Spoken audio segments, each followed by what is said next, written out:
These are deeply disorienting and uncertain times.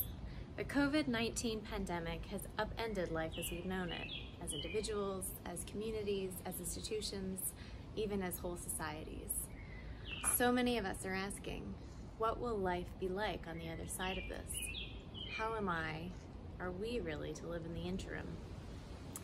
As we all scramble to make sense of a rapidly changing context, it's natural to think reactively, to do the best we can to simply survive this unnatural season of physical distancing, to mourn lost loved ones and lost livelihoods, to find what coping mechanisms we can to keep some semblance of normal.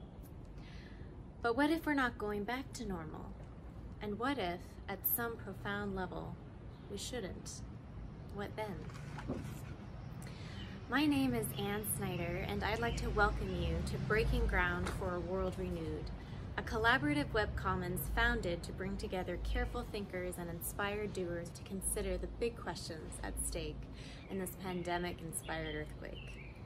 As the editor-in-chief of Comment magazine and in partnership with Plough Quarterly and the Davenant Institute, I'd like to welcome all of those interested in cohering a field of moral thought and action over the next year.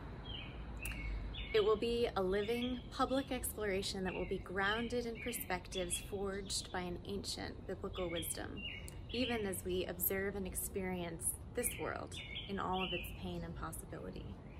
Through essays, podcasts, carefully curated conversations, and virtual events, Breaking Ground will be dedicated to 3 central lanes of inquiry. The first, what exactly is being revealed in this crisis about society, about the state of our own hearts? Second, how have plagues historically provided opportunities for new beginnings, a renewal of institutions and cultural norms?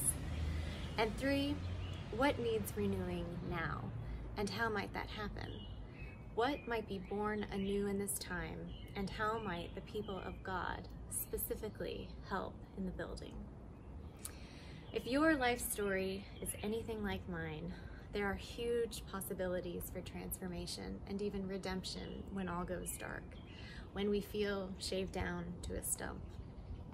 As a Christian, I've become convinced that God does his most powerful and tender work in these moments, in the hidden, in the bereft, in our waiting, in our getting to the end of ourselves.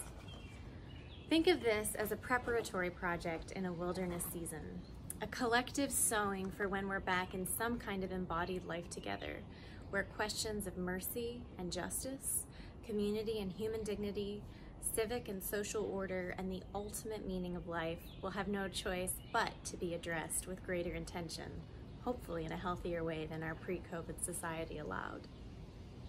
Will you join me in breaking this ground? None of us has answers, but we all have an invitation to shape the answers. I hope you'll accept yours.